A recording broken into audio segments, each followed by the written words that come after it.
Next, we have, in the continuing about, speaking about evolution, Ashwin is a faculty, he's my colleague at the National Center for Biological Sciences, and has been doing some brilliant work on understanding pathogens and sometimes comparing them, through phylogenies and other approaches to other taxa which are not pathogenic, and understanding how, molecular evolutionary processes allow, evolution and pathogenesis.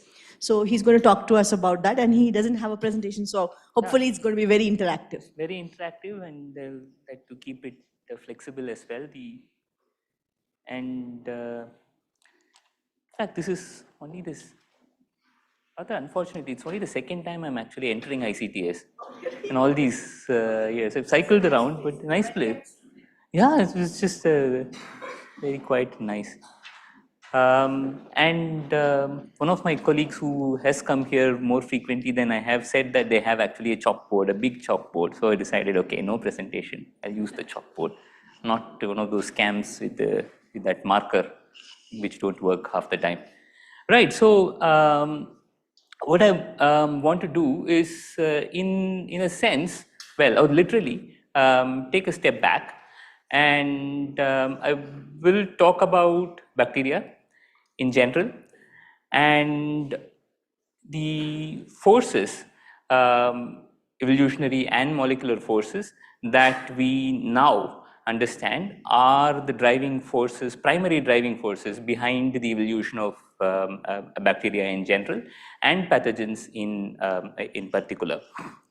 But before we get to anything genomic, we'll go back and see how we've in general understood bacteria from days, well, centuries before DNA. And before that, how many of you have a strong background in molecular biology?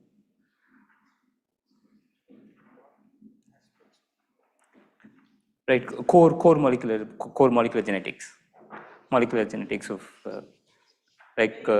very few. Okay.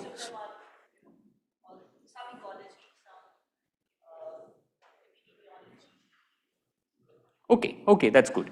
So actually, what I'll think the historical view will probably be a very, very nice segue leading to the more modern genomic approach to looking at bacteria.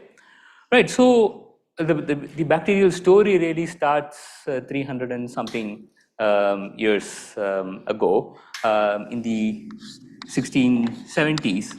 And this is when all of this started. And many of you would have heard that all of this started with a tailor or draper, as they called, who lived in the Netherlands. Guy was called Leeuwenhoek.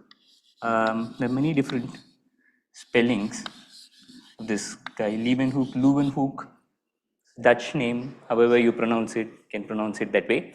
And it was in those days when, well, scientific communication was through letters, and the longest running and the oldest scientific journal in English, the Philosophical Transactions of the Royal Society, had just launched around this time, and its founder, this one Oldenburg, he was quite voracious communicator. He communicated with a lot of people doing science, what we see as science today, around Europe, and to the extent that at some point he was thrown in jail for treason because he was communicating with people with whom England didn't have a nice relationship.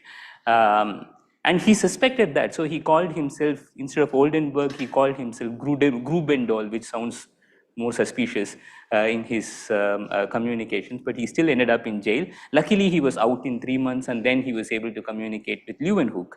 Leeuwenhoek obviously was not a scientist, but it turned out that he was introduced to Oldenburg by one person called de Graaf, who was a physician who was already in communication with Oldenburg, and then he introduced him to Leeuwenhoek as a guy who can see small things.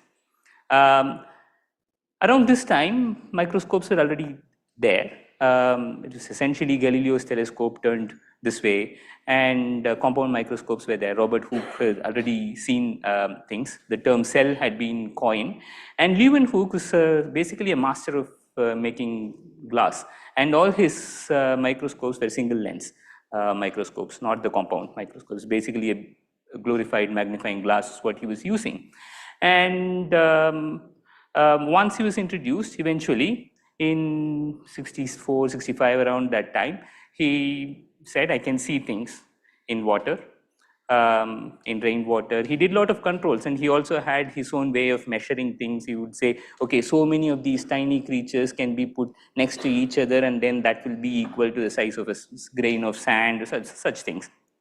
And whatever little things he observed, he was able to describe them in sufficient detail for microbiologists a few hundred years later to say, okay, this is probably this organism as we call them today.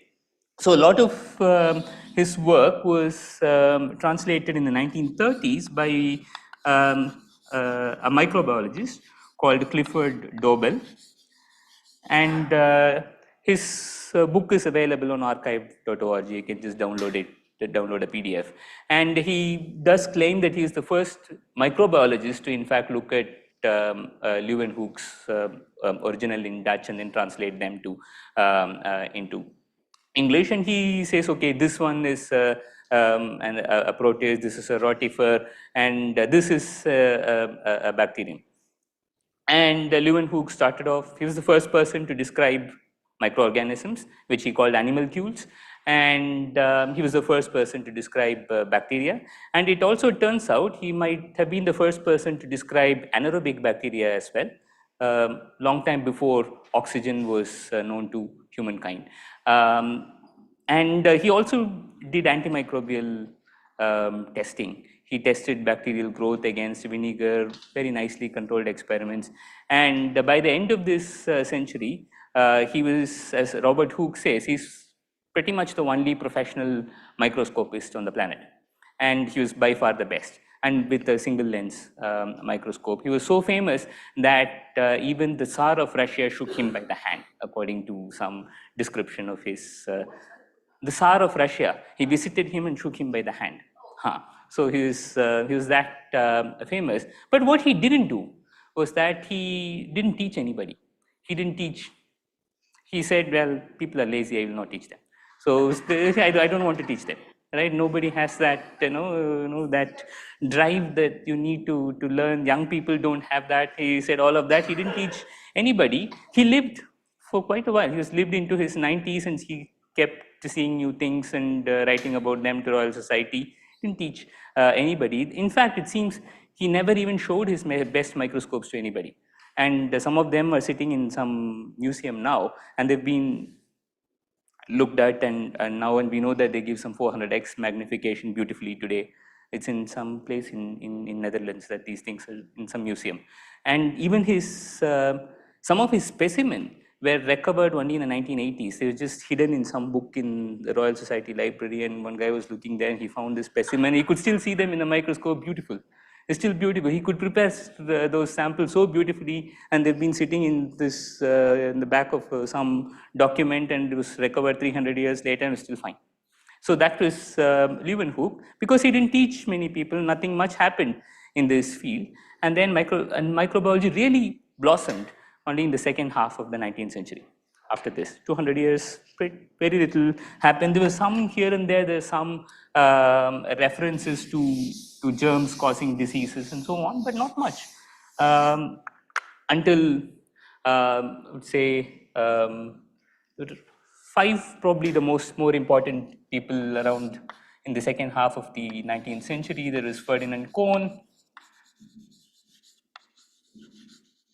and Louis Pasteur, Robert Koch,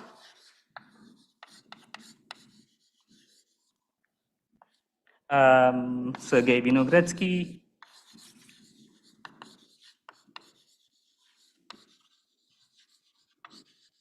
and Martinus Behring.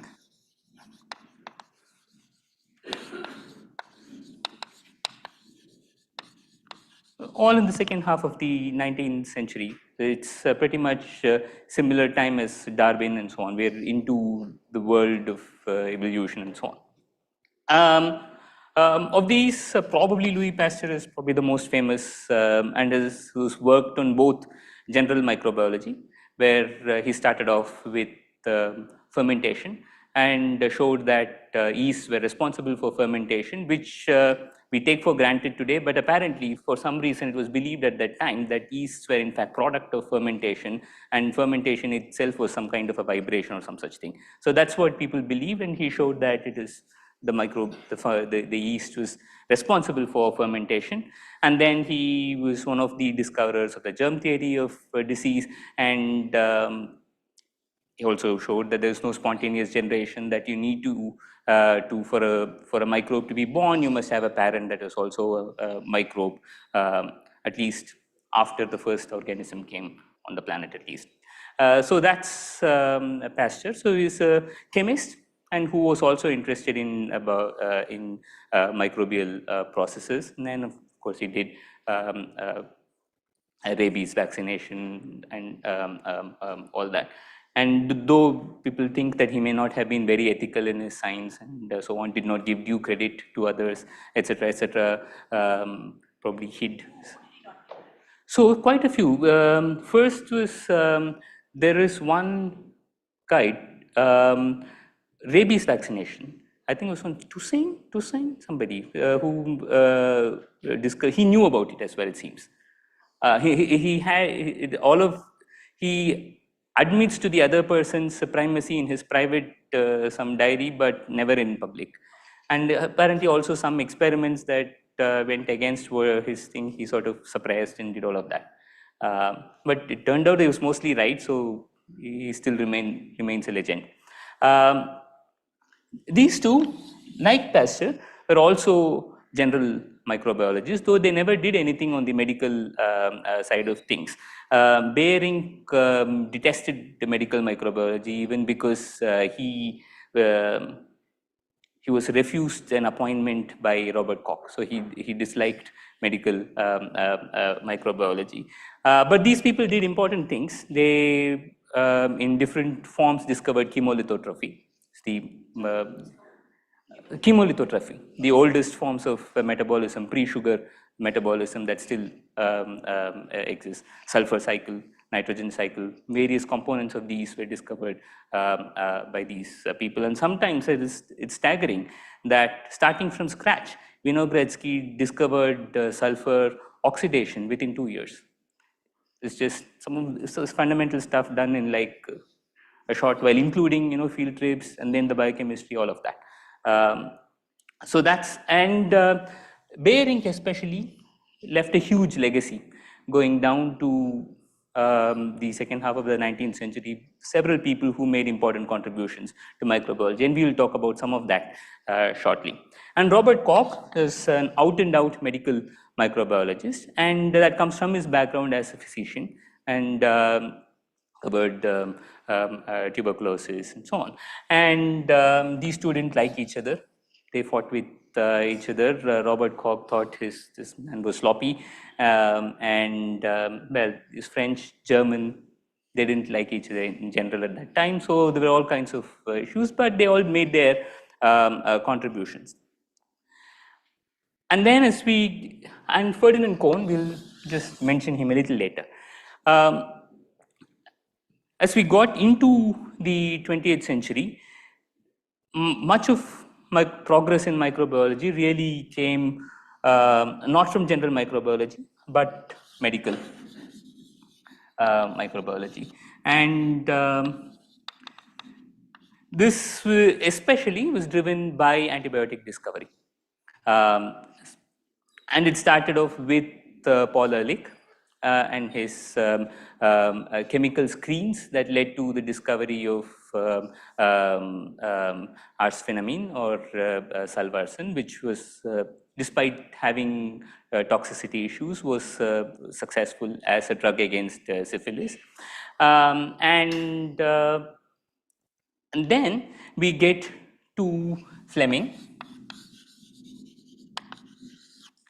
and his, the famous story of his discovery of penicillin. And here is something that his study was ignored for close to 10 years.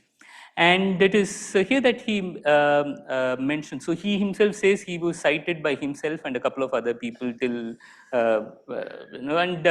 and primarily, and he, if you look at his own work, he was having fun with the molecule, right? He was using it to, he was drawing things, because there was selective inhibition of something, so he was basically drawing things on plate and having fun. And then somewhere saying, okay, this is effective against gram positive, but not against gram negative. So if you're in a clinical sample, you want to specifically isolate a gram negative pathogen, use penicillin, it'll kill off all the other gram positives that your sample may contain, and selectively isolate your gram negative. Apart from that, and he realized that for it to be of any use, it has to be scaled up, and he had no idea how to do that, and nobody seemed to be interested in it either. And one reason why he says this is ignored was that the phenomenon, the general phenomenon under which his work came, that is basically microbial antagonism, that one microbe inhibits the growth of another microbe, was, as he calls it, commonplace. Pretty much any half-decent microbiologist of that time would have observed some kind of this phenomenon in the lab. So everybody knew this was happening. I found one more example of this, fair enough. So that is, his work was ignored for a long time. And though in the second half of the 30s, going back to Paul Ehrlich type chemical screening methods, the company Bayer discovered the first sulfur drugs. They're very, very successful as antibiotics. And then a less successful antibiotic, but an important one came out. And this was by René Dubos. He was working with Oswald Avery, and he was trying to find some drug that would work against some pneumococcus. Right? These pneumococcus, they had their capsules on their cell surface, and this made it impervious to whatever kinds of antimicrobial things that they could use at that point, to serum therapy primarily. It was impervious to serum therapy. So they wanted to find something that would degrade the capsule.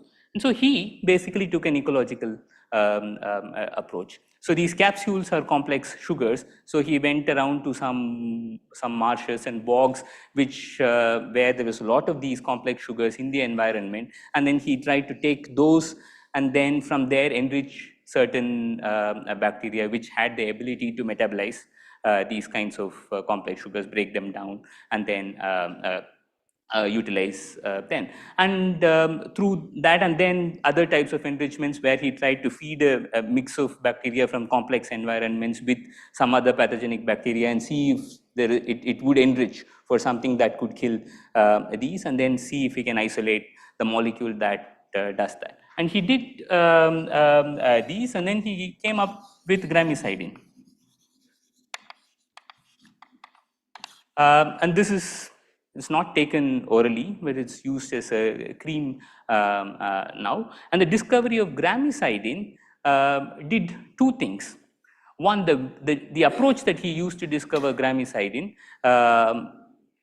got Selman Wakeman to do a similar thing, and then eventually discover streptomycin, which basically changed everything, because that was active against the mycobacterium as well at that time, and that did change the landscape. And that was once again another example of microbial competition, right? One microbe inhibiting another. And this also brought others to rediscover Fleming's discovery in both in England and in the USA, and find ways to chemically synthesize it and scale it up. And as they say, the rest is, they say, is history. While all of this was happening, a key thing that we did come to appreciate, but we chose to ignore is bacterial plasticity and adaptability.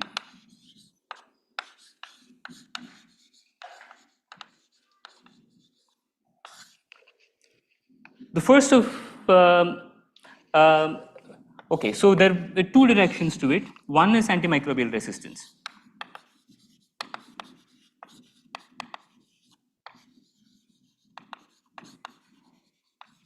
Not a new phenomenon. This was first, to my knowledge at least, was discovered by Fleming before he discovered penicillin. This was discovered, Fleming also discovered lysozyme, the enzyme that breaks. This was in 1921, 22, around that time. So even while he was was talking about the lysozyme, he did talk about the bacteria that were able to resist the activity of lysozyme. And he also went and did laboratory selection experiments where you take initially sensitive population to an antibiotic, expose it in the laboratory to some low concentration of antibiotic, culture them in the presence of this antibiotic, let natural selection do what it does, and eventually find variants that are already resistant to. So he already did this when, for example, the sulfur drugs came out. He was able to discover this, and even while working on the scaling up of penicillin, the beta lactamase enzyme, which we know is responsible for penicillin resistance, was purified, isolated, and activity determined. This was in 1940. Bacteria resistant to, mycobacterium resistant to streptomycin were discovered soon after streptomycin was introduced. During the World War, pneumococcal resistance to sulfur things were spreading quite rapidly, and somebody who describes it later says it was just plain chance that penicillin arrived on the scene at that time. Otherwise, it would have been a huge disaster going on top of everything that was happening during the war. So this appreciation was already there, and in fact, both Fleming and Weichmann do talk about this problem way back in their Nobel lectures in the 1950s. And also Dubos, he even wrote a book called The Bacterial Cell or something, in which he spent a lot of time discussing this problem of antimicrobial resistance, and he did predict that this is going to be a big issue. But well, we do what we do, and we didn't do much about it. Even the word, the antimicrobial stewardship, is very, very recent, 90s, maybe something like that. That's probably the first time that word was used, though call for these were made as early as in the 1950s by the discoverers of these. And we'll talk about how all of that evolves later. A second thing that also that talked about plasticity was type transformations, as they were called. Right, so this is the discovery of type transformation would eventually lead to the identification of DNA as the genetic material. So this was essentially for work done on pneumococcus, and it was believed that bacterial types, that is, as in serological types, were fixed. And in the late 1920s, Griffith showed that you could mix two forms of pneumococcus, heat-killed virulent and alive avirulent forms, mix them together. Initially, he showed that the live avirulent form will gain virulence if both of them were of the same serological type, which apparently was not the more interesting one. And then he also then showed that they can be of two different serological types, and it will transfer the type as well as transfer virulence simultaneously. Now, he himself didn't seem to have realized the importance of what he had discovered. There is no reference to things like heritability, inheritance, genetic material, nothing of that sort in his work. But what he did show is that you can have a bacterium which does not have the ability to cause disease, and I can mix it with bacterium of the same species, of the same or different serological types, and transfer this trait from one variety to the other. And some 15 years later, Oswald Avery would show that the agent that was responsible for this transformation was DNA. And that was a momentous discovery because at that time proteins were thought to be the genetic material. Curiously, pneumococci were not even believed to contain any DNA, it seems. And DNA were thought to be tetramers, and in that were playing some protective role on protein, molecular weight of 1D1500 and so on. So all of that would change, though it would take another 15 years or so before it was more universally accepted. And the universal acceptance of DNA as a genetic material had several steps in between, of which the most prominent would be Watson and Crick model, the double helix DNA. And it talked about base complementarity, that I have A will base pair with 2 hydrogen bonds to T, and base G will base pair with C. And this also told how a DNA can be replicated. Because of this complementarity, if I have a strand of DNA and I'm replicating this strand, the new strand that is there will put T against the A and the C against G. Yes? Sorry, what is serological type? Oh, so it's basically the immuno type, which serum antibodies it responds to. That sort of protein-based typing. So which antibody the bacteria responds So from to? some types of, it's also that literature is a little hard for me to understand at this point, but it's basically different types of serum to which, against which that bacterium will precipitate. So does that depend only on the receptors or the? So it should primarily be the sugars on the surface, the antigens essentially. Sorry? Glycoproteins, sugars, that's basically sugars, and which are attached to certain proteins.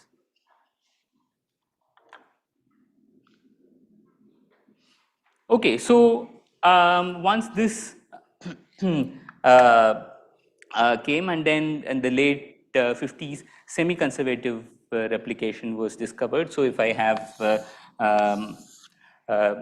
two parental strands of DNA, and then replication happens, and I will have one new strand paired with an old strand, and the other old strand will be paired with another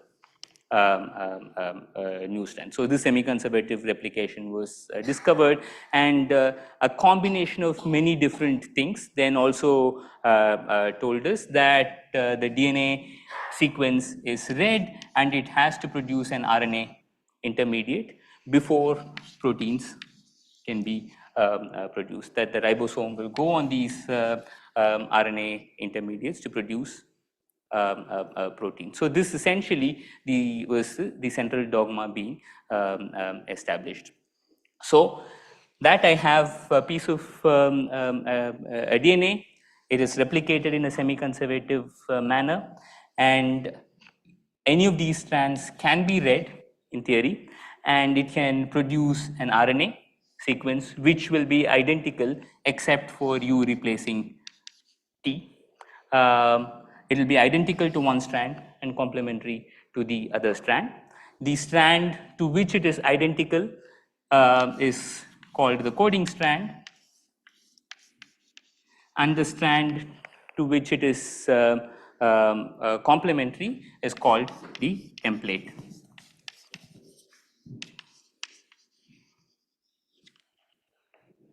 Yes. Sorry. So bacterial plasticity divided into antimicrobial resistant time transformation. So I remember so the experiment that you said that one of them is not virulent, Yeah. and the other one is virulent but dead. So I'm assuming there's some horizontal gene transfer happening. Correct. But in case of antimicrobial resistance, it can be both gene transfer and mutation, right? Correct. So if you take a perspective of borrowing genes and making your own genes by mutations, Perspective of, what was the first thing? like in the way the gene changes. Correct. So, so then bacterial plasticity can be because of mutations or because of horizontal Of gene course, transfer. both. We'll talk about that. Okay, all right. Yeah. So we'll get to that. And there are, we are also starting to get some numbers as well about how prevalent one may be compared to others. But no, those are still highly variable. So, but we'll see what is out there. Right. So we have a coding strand and you have a template strand. The RNA that is produced is identical to the coding strand and complementary to the template. And I think template means that I'm reading something and creating something on top of it, and that says why that this should be complementary, and coding strand is the other name that is given. And usually, if I'm in any database that you have, if you get a gene sequence, the gene sequence that is the gene DNA sequence is usually the coding strand, not the template strand. And if you take a genome annotation file where you say, okay, this gene is present on the plus strand from position something to position something else, and that is a reference again to the coding strand, not to the template strand. And that's can sometimes be confusing, and even worse is lagging strand and leading strand, and which we will talk about some of that towards the end, but that can be quite confusing, but we will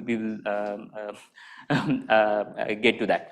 Right, so we are into the 1960s, around that time when the central dogma gets nicely established.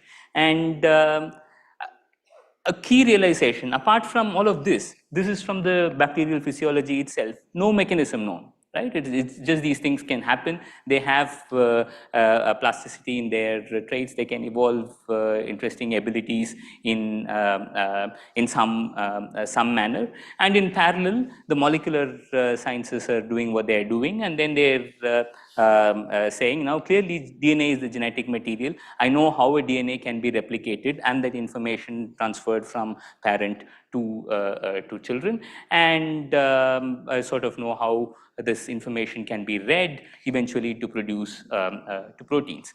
And the realization then is that the DNA as a molecule itself is not directly functional like a protein. It doesn't go and catalyze a reaction, but then it is an informational molecule. So it is the information in that DNA that I have to read. So till then, all characterization of DNA is base composition, right? It's 50% GC, 30% GC.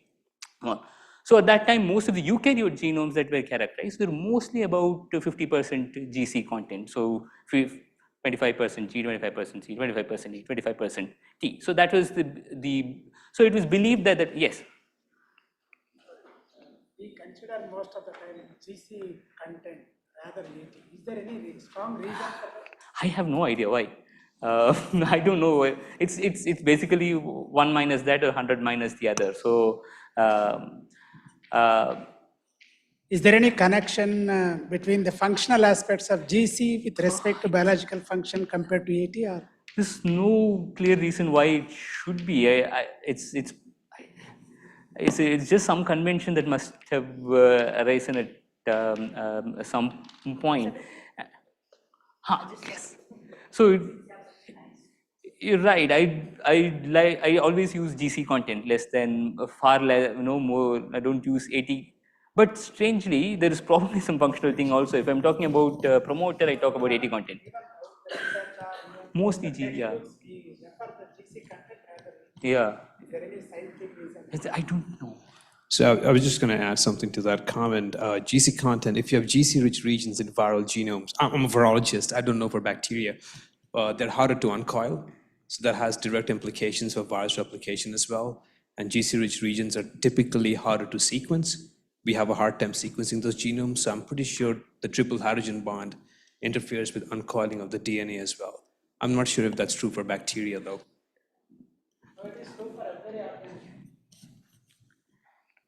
So yeah, it's in a way when we talk about promoters, we talk about AT rich, not GC poor, right? So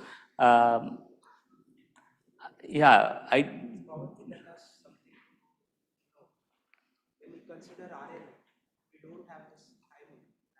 mean, we have got this uracil. possibly maybe So that's probably because maybe of that, it's to possible. yeah, across RNA we have got G and C, the similar ones. So Possible. probably So because maybe of that. GC content still applies to both Yeah, RNA in both the RNA same, the and DNA. So terminology probably because of that. works. Don't It's know. possible. It's possible. mRNA is single-stranded. Yes, So, yes. so GC content wouldn't be relevant, no? No, it's for the single GC content for one strand. For one strand. For strand. Why would that be relevant? Oh, so how much of the strand is GC rich or AT rich? Right, it's per strand. It's always it's per Because strand. we typically talk about GC content in terms of double-stranded DNA. But it would be the same. For both strands, the GC content of one strand would be the same as the GC content Exactly. of the other So strand. if it's single-stranded, it So- doesn't really make a difference, no? No, yeah, it's so in terms of the physiology of the thing forming a double-stranded thing, it makes no difference. But when talking about GC content of a genome, the value applies equally well to a single strand as it is to the double strand because it's the same number. You got me thinking. I'll get back to you after this, maybe. Especially stem loops in RNA that actually might have implications because those are double-stranded segments Correct. of RNA, right? Correct. That's a good Correct. point. Thanks.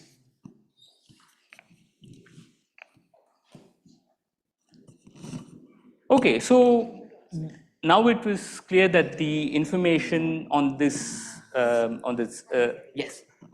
No, adding to his point, because due to the triple bond, there is more stability when we look after, because most of the mutations will happen during the A regions and T regions, because as if you go with the UV radiation mutation, timer, everything. So we go with the more stable one sequences rather than So I'm not so sure about that because oxidative damage would Yeah. hit these, and C to T is a very, very common common spontaneous mutation. I don't think it has anything to do with that. I thought like that, as there is a double bond, there is more instability because there is required So, less. but that's for the unwinding, right? Yeah, But, yeah. but in terms of mutation itself, these things are pretty spontaneous rates are probably higher for G and C. I think I would guess that it's higher here. Yeah, quite reactive. Can I follow up on that? Yeah. I'm very interested now. I'm awake. I'm 12 hours behind my own time zone. So for antimicrobial resistance, this has been mapped widely, resistant cassettes. Do we know if resistance evolves in certain areas that are GC rich or not GC rich? Have people looked at this? I don't know. Short answer is I don't know. It's the issue though with the resistance type things is that there is also a strong component of selection which may operate on top of which mutation. So does that play a role in that? I know in it would be a correlate. Yeah, sure. So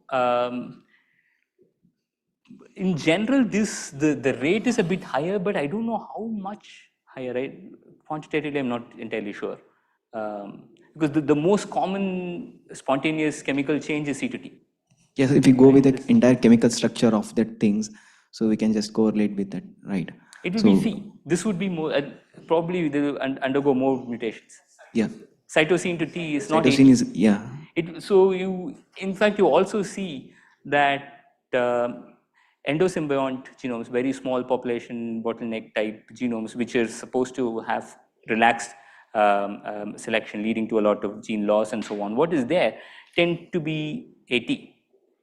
And one thing that's out there is that it's probably because this spontaneous change from G to C to A to T is more frequent. Maybe that's why that happens, but it's just something out there. Right, so once the idea that the information content of the DNA is more important than things like base composition, it's very clear that it's the sequence. that was important. Protein sequencing came first. DNA sequencing came followed shortly. And this point, we now want to see how that changed the way we place bacteria on the tree of life. Go back to Ferdinand Kohn. Around this period, people were starting to observe a lot of bacteria. The many morphologies were described. Pigmentation was also described, and around this, as this germ theory of disease developed, we knew that there are bacteria that cause disease and so on. And it was apparently widely believed at this time that all these different forms and functions that bacteria represent, all these things are different life cycles or life stages of the same thing. Bacteria is just one thing, and all of these different forms that were described were just different variants of that, or different physiological manifestations of that same thing. And Ferdinand Kohn was among those who disagreed with that view, and he said these are solely fixed, these are specific traits of a particular type of bacterium, and that bacteria, like other things, should also have some kind of genealogies. And this is around the same time when Ernst Haeckel was also drawing his first trees, and he started to put this monera at the base of the tree and all that. So he used once again phenotypes. This is common, say shape. So by shape, I will divide them into rod or sphere, and then I'll take some pigmentation and then I'll divide them to 4. So this kind of thing he had in mind.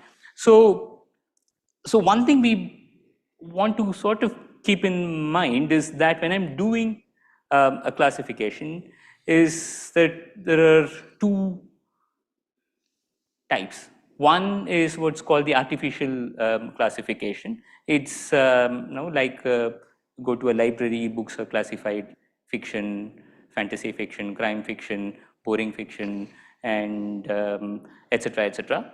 And and that's sort of an artificial classification. In a way, for example, there are circular ones, rod-shaped ones, and then there are other things. So it's an artificial classification. As Darwin really said, that for living things, because there are ancestries, the classification has to be genealogical, that it should describe some kind of a process. So I have to start from an ancestor, and it's not purely an artificial classification that I do. But with things like deep phylogeny, I don't really usually have information. And as we heard from Janvi, you have some extant beings, and you build some tree based on some assumption. If your tree is shallow, you use parsimony is as good as anything, or else you use things like maximum likelihood with Bayesian, etc., etc. And then you could try to reconstruct what is the most likely state for each of these ancestors. That's not something I do with when I'm classifying a book. It's not, though I may say there is inspiration. Lord of the Rings may have inspired Harry Potter or something like that, but beyond that, I don't have this kind of a process. So when I'm describing this kind of process now, I have things like transition state matrices that talked about. If I'm looking at a DNA sequence change, then I will have Na2, C, G, what is the rate of this? And then I'm trying to fit a tree, which at the end of the day is still a hypothesis. The best hypothesis that I have against some sort of rates. And I try to estimate these rates given the data that I have. Okay, so now we're down to say 1960s. Here, Ferdinand Kohn believes that there are different types of bacteria and so on. In 1960, there you will find a classic article. It's called The Concept of a Bacterium. That's the title. 1961, I think, 1960, 1961. It was written by a scientific progeny of Martinus Beering, Roger Staniel and Van Niel. They wrote this article. And they say in 1960 that the abiding scandal of microbiology even today is that we do not know what a bacterium is. We do not have a definition of a bacterium. It's a curious situation. Any microbiologist will see an organism under the microscope and they'll tell you this is a bacterium. But ask them to define a bacterium, you don't know how to define it. Right? So this is the problem. So how do I define a bacterium? And the problem is against a certain continuum. Right? So I have, so 1960s again. So he says, okay, so here I have a continuum. Let's say this is just cell size or particle size. So I'm not going to call it a cell size. And that there are maybe bacteria sitting here. Viruses are sitting somewhere here, just pointed white. And then there are other things, fungi, amoeba, algae, these things are sitting here. So from this, they clearly say that time what was called blue-green algae are not algae, that they are bacteria, cyanobacteria. And said, okay, at this time, some understanding of viruses was starting to come in. There was a nice article at that time by Andre Loof where he described difference between a cell and a virus. That's fine. And then here are fungi, amoeba sort of thing. And then there are also large bacterial cells. How do you distinguish between the two? And then said, okay, there's the concept of prokaryote versus eukaryote. Right? The term initially was used by some Chaton, some French person, that they reused that term in this context and said, okay, this may be a way to distinguish between prokaryote and eukaryote. And they also, in the 20 years ago, the same people had tried to draw a tree of bacteria. They made some nice looking sort of beautiful drawing and putting some circular things here, various things there. And then 20 years later, they said, okay, trying to make a phylogeny of bacteria is probably a waste of time. So that's what they conclude. So we retract from what we said 20 years ago. We think it's a waste of time. And that we have to do a cytological artificial classifications, prokaryote, eukaryote. And then they say, okay, maybe if prokaryotes and eukaryotes are two separate things, maybe there is some phylogenetic relationship as well. But at this point, we think it is just a classification, a cytological classification of prokaryotes and eukaryotes. So that's what Stanley and Van Niel said. They've also people who've done a lot of work on metabolism of eukaryotes, prokaryotes.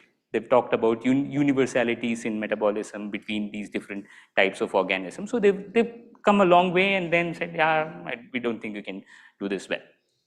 And then again, around this time, Linus Pauling, who won the Nobel Prize for his protein work, as well as for Peace Prize, he and one guy called Zuckerland, they wrote an interesting paper where they talked about now we have sequence information. Some proteins had been sequenced. So they said, okay, so evolution eventually operates on these molecules, or molecules inside cells, and these molecules can be of two types. They call them semantophoretic molecules and the rest. Semantophoretic molecules, as they call, what are the information-rich molecules? Primarily sequences, protein sequences, DNA, RNA, nucleic acid sequences. Since evolution operates on these, maybe these are very useful things for me to build phylogenies, given that phenotypes are emergent properties of multiple things happening at the DNA level, resulting in some. So this may be something that I can use. And then I have two types of semantophoretic molecules, proteins for which they already have quite a bit of data. I can already do nice phylogenies or relationships with them. DNA sequencing not quite there yet, but they do realize that DNA sequence is probably better to make phylogenetic trees than protein sequences. Can somebody say why? Because towards the end of Janvi's talk, we got to that point. that in a DNA sequence, I have more information than in a protein sequence. Yes.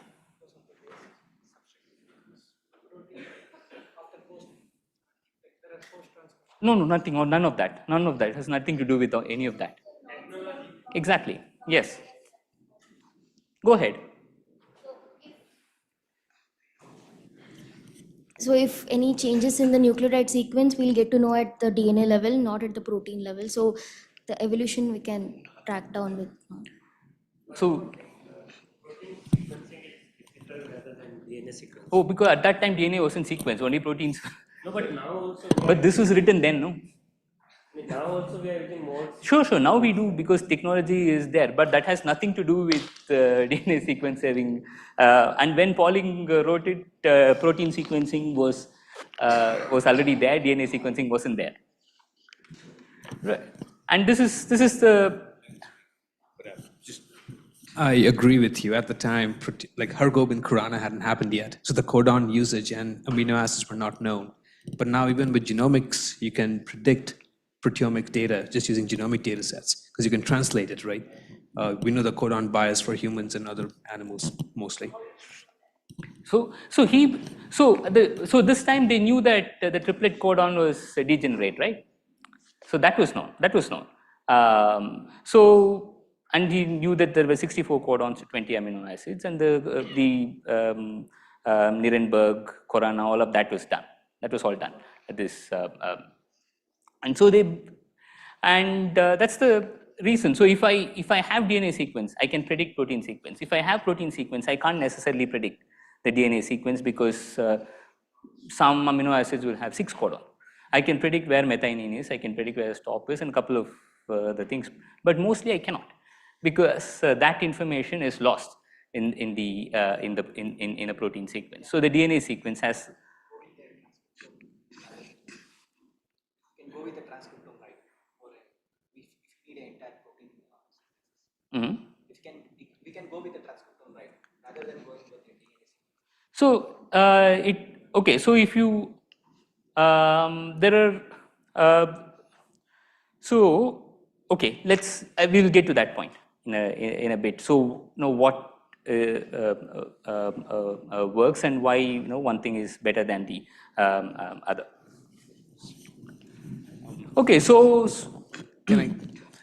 Sorry, I'm going to back you up again on this one because transcriptomics you can't annotate without genomics.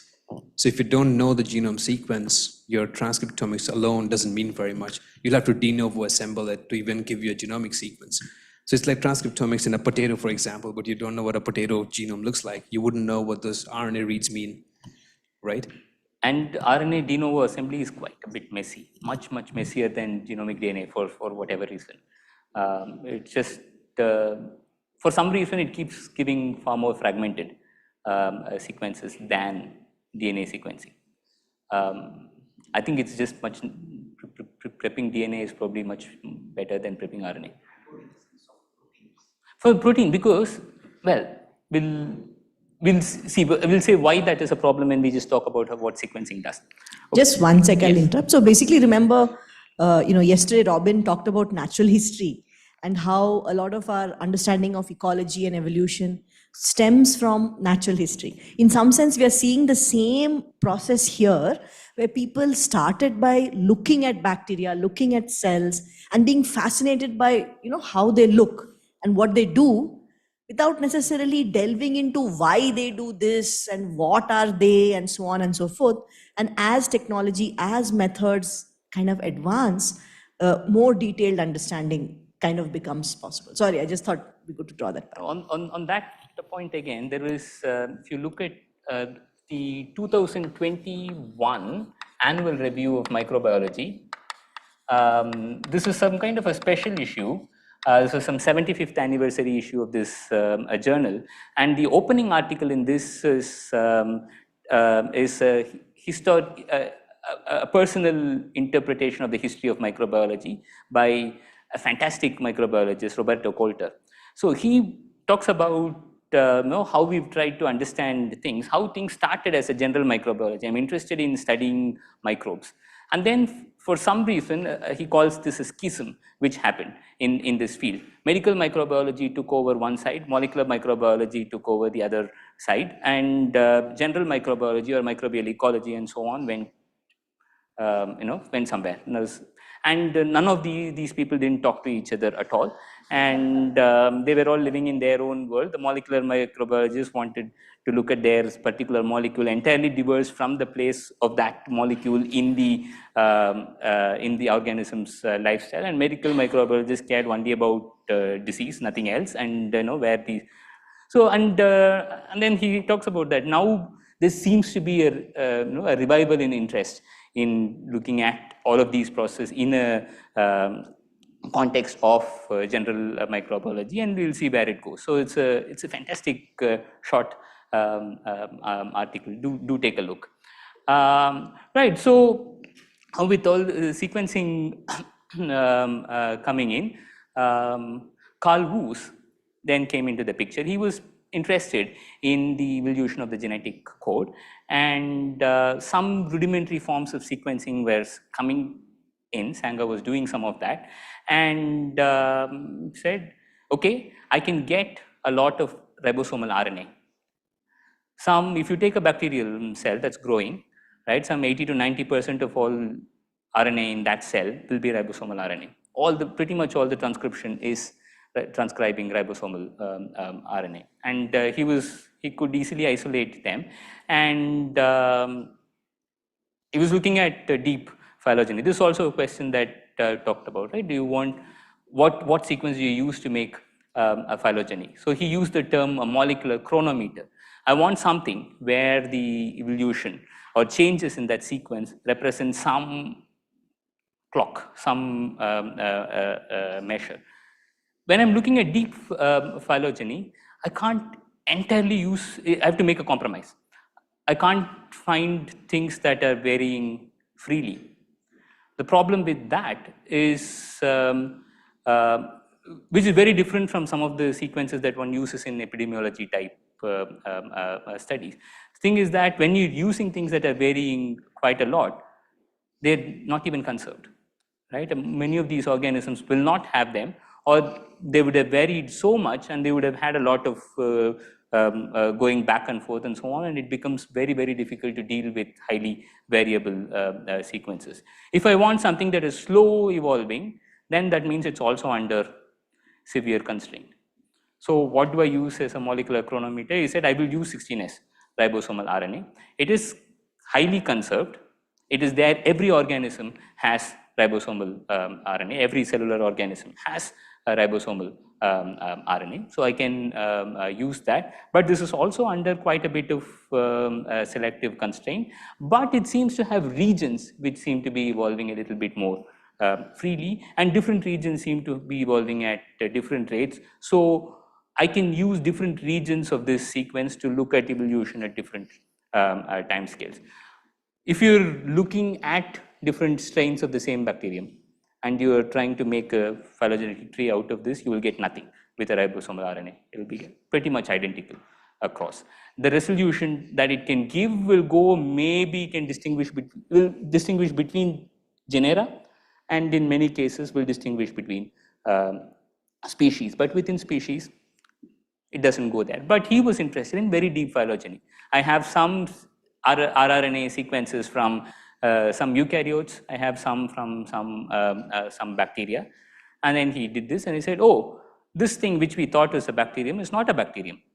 And that here the tree doesn't look like this, like some bacterium and or a prokaryote and a eukaryote, but there seems to be this other guy who I thought was a bacterium, which is going here, right? And then I have several. So instead, I'm saying that it's a tripartite tree.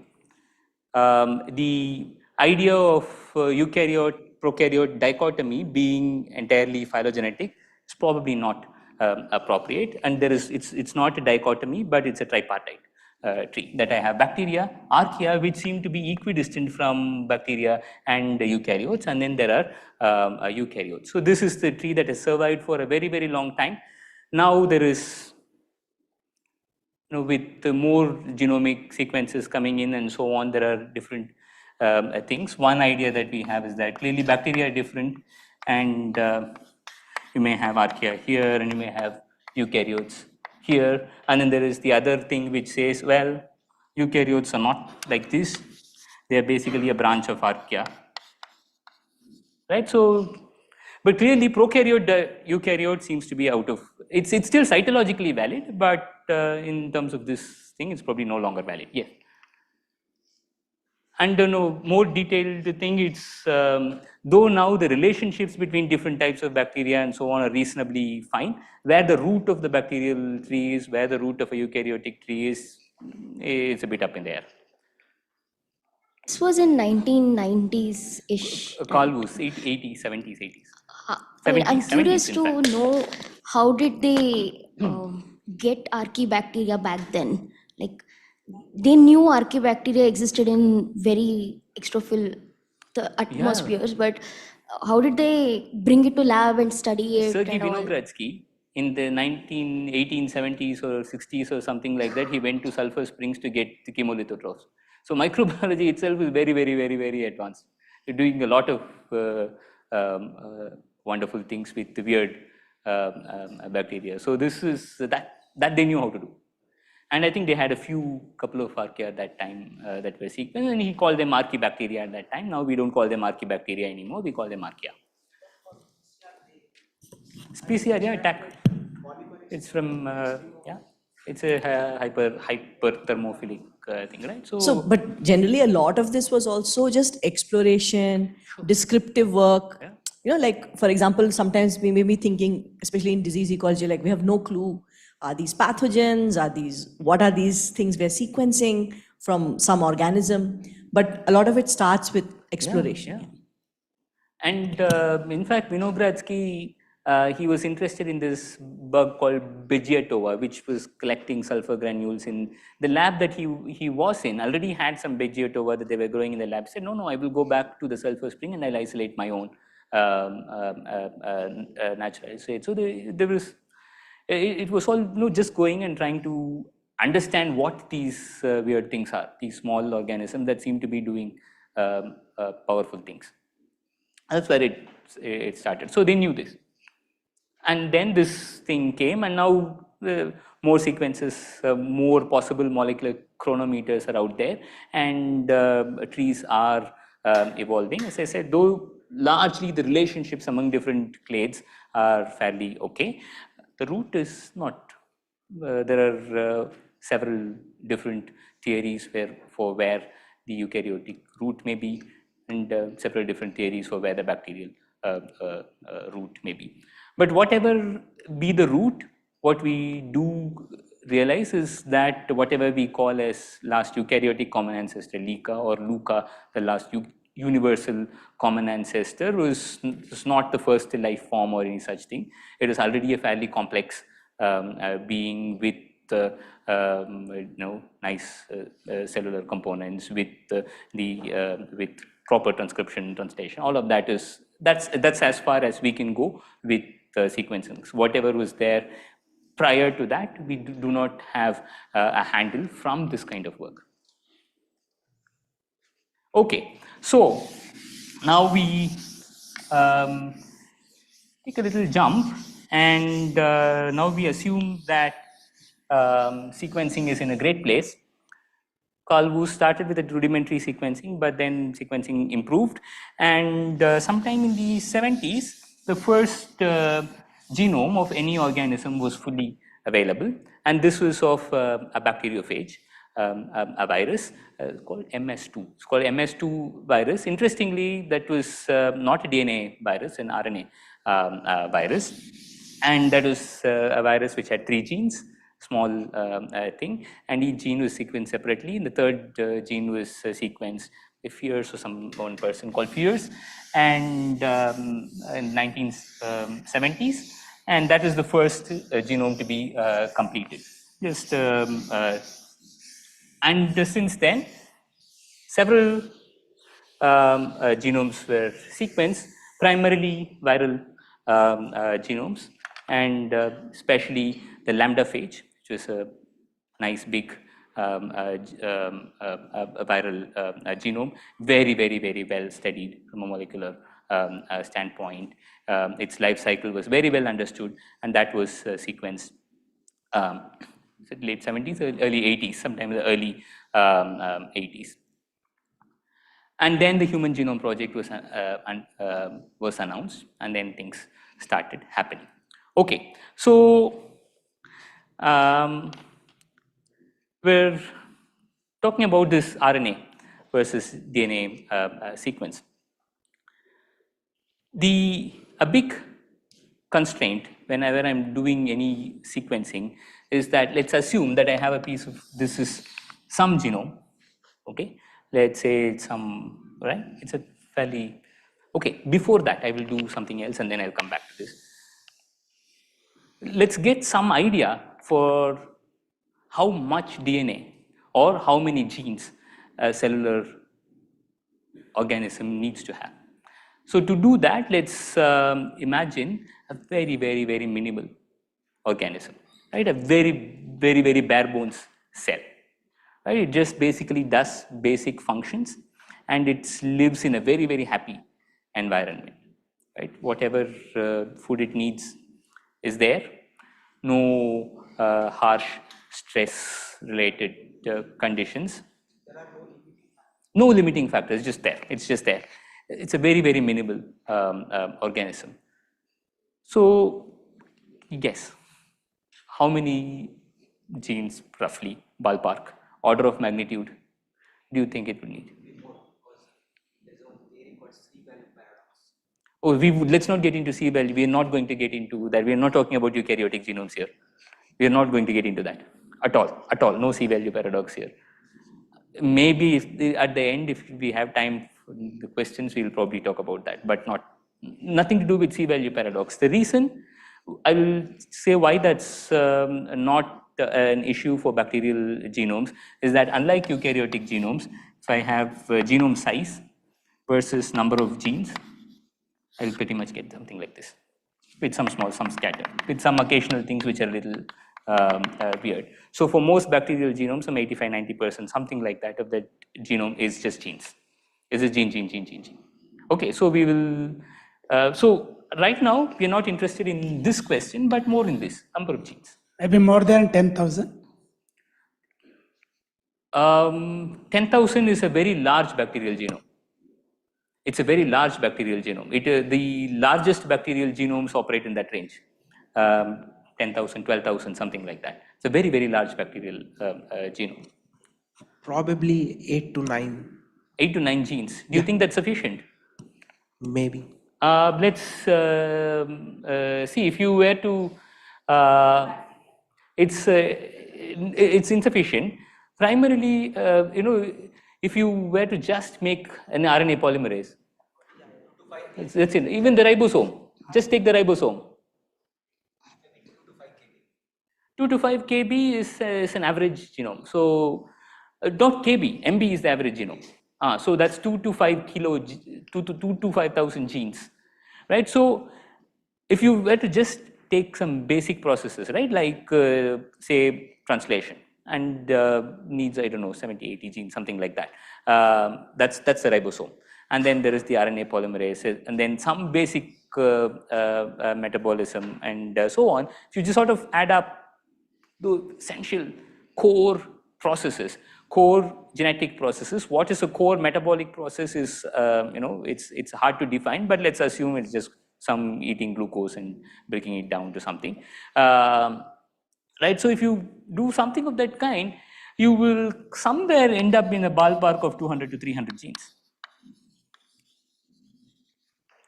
Right, this is sort of the minimal cellular gene will be somewhere in that. And you can do this from a back of the envelope type calculation, and various other, as we call them, comparative genomic approaches, which involve comparing genomes that are out there, small genomes that are out there, and trying to go, instead of from nowhere, from first principles, from data going back down and seeing what looks like something that needs to be maintained throughout. Those numbers are also somewhere in this range. So 200 odd genes seems to be a minimum requirement for any cellular organism.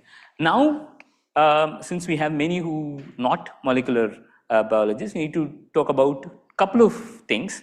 One is, in this context, well, the term gene has undergone many definitions over the years. In this context, we are referring to something that gets transcribed into a functional molecule, and we will say also that we'll primarily talk about protein coding genes, which means this thing is transcribed and then translated into a nice protein, right? So, yes.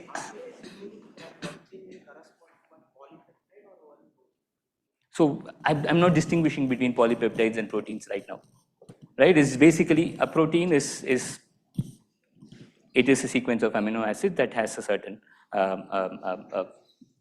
function.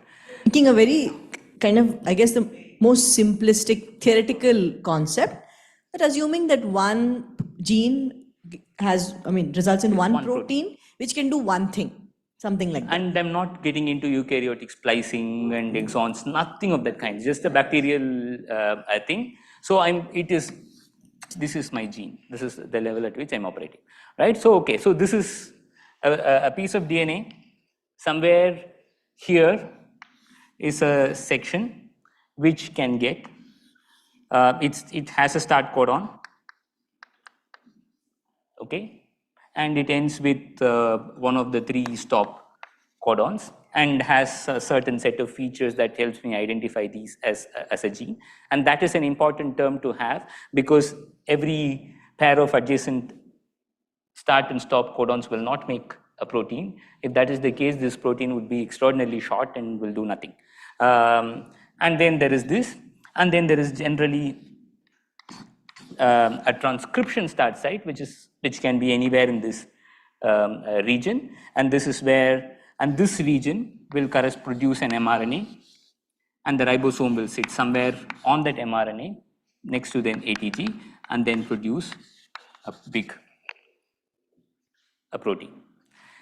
A challenge that arises here is if I'm giving a genome sequence, which is basically blah, blah, blah, blah, blah, of an alphabet size of 4, I need to be able to find these in a reasonably reliable manner.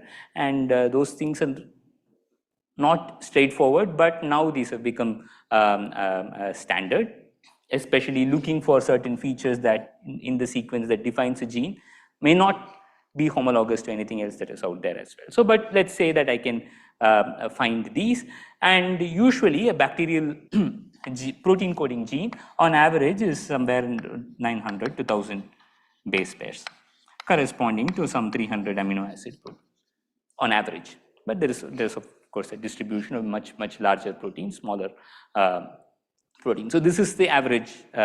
So if I want to have say a 300 gene bacterium, and let me assume that it's 100% genes, there are no gaps between genes, then this sort of a thing will be 300 kilobase, would be a very tiny bacterial genome. So that's the size that I'm looking at as a minimal bacterial genome. And the smallest known bacterial genome that can be grown outside a host cell, that is free living, is about 500 genes, sorry, about 500 genes.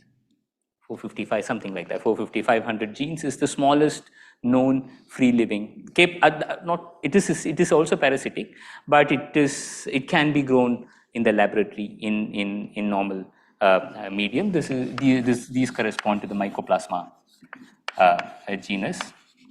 The Mycoplasma genitalium.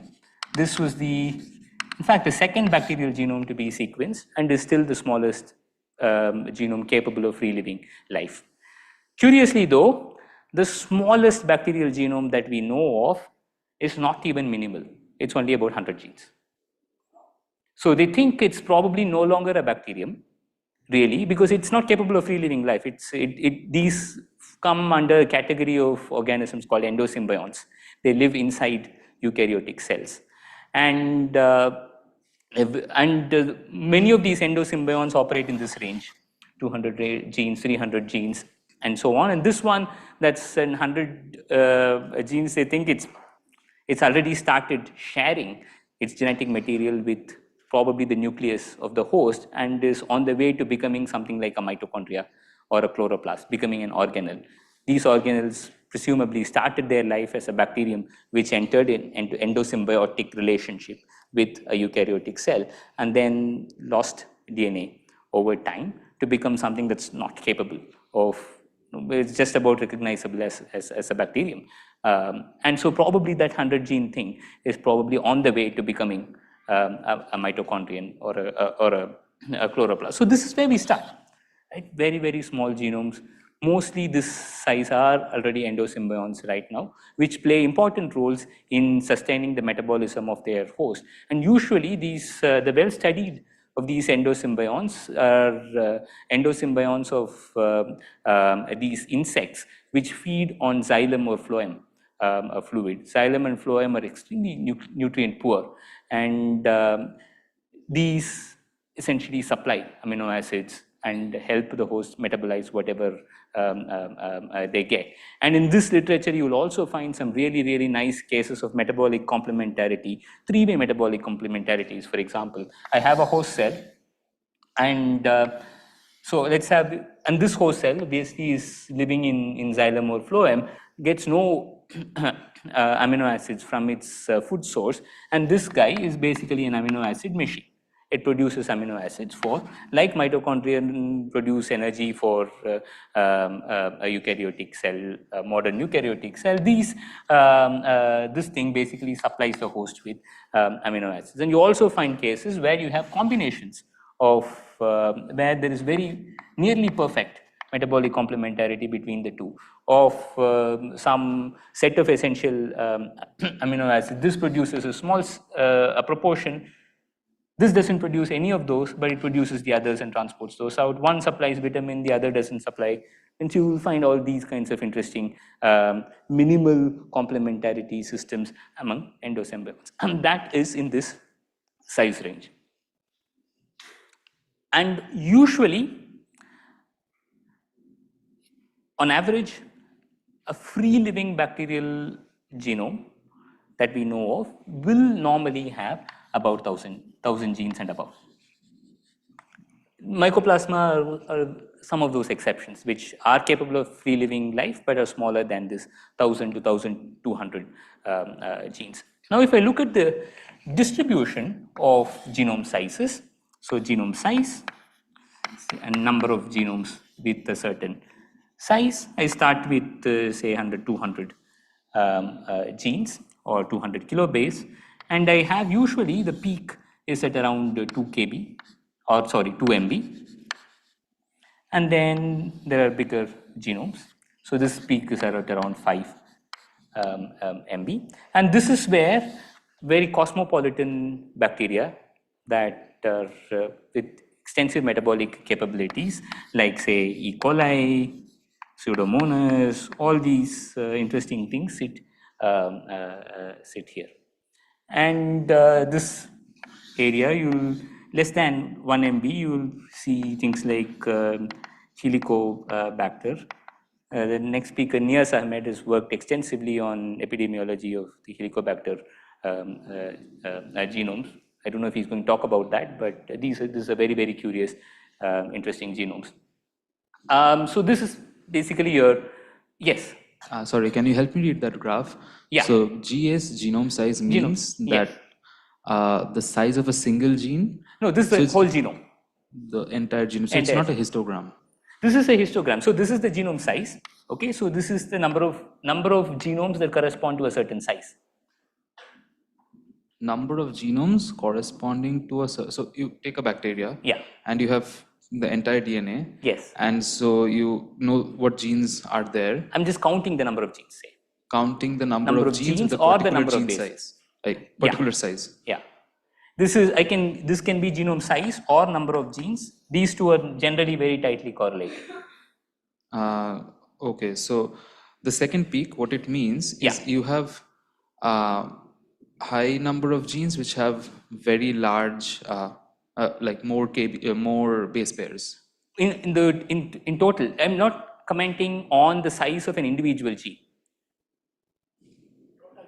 This is basically, you can treat this as a distribution of either total number of genes or the total size of the genome. Okay. Of that genome. So the E. coli genome will be some, depending on which E. coli I'm talking about, could be between 4.5 million bases to say 5.5, 5.6 million bases. And this will correspond to say about 4,200 or so genes to about 5,000 something genes. So the number of base pairs in a single gene Yes. is fixed, is it? It's not fixed. The average is about 1,000 bases. Oh, all right. And there's some distribution along that. There are much bigger genes, much smaller genes, but that sort of average holds across. So usually 1 MB, or there will be 1 gene per every 1.2 kilobase or something like that. That's sort of an average. Okay, so the bacterial genomes they follow a fairly wide genome size distribution, also gene count distribution. Eukaryotes have a much broader genome size distribution, but a far narrower gene count distribution. That's because of the term C-value paradox that was used recently, which you won't get into. Right, so now we have this broad genome size, and this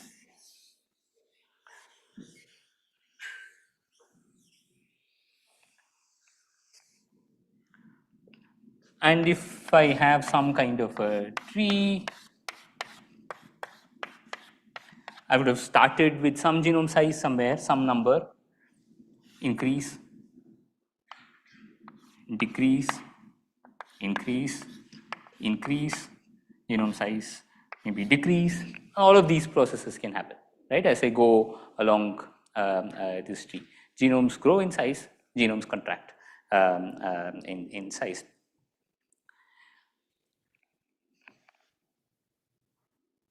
And we now seem to believe, or I think it's reasonably accepted. Yeah, I think it's fine that genomes, on average, bacterial genomes, like to lose DNA. Okay, so bacterial.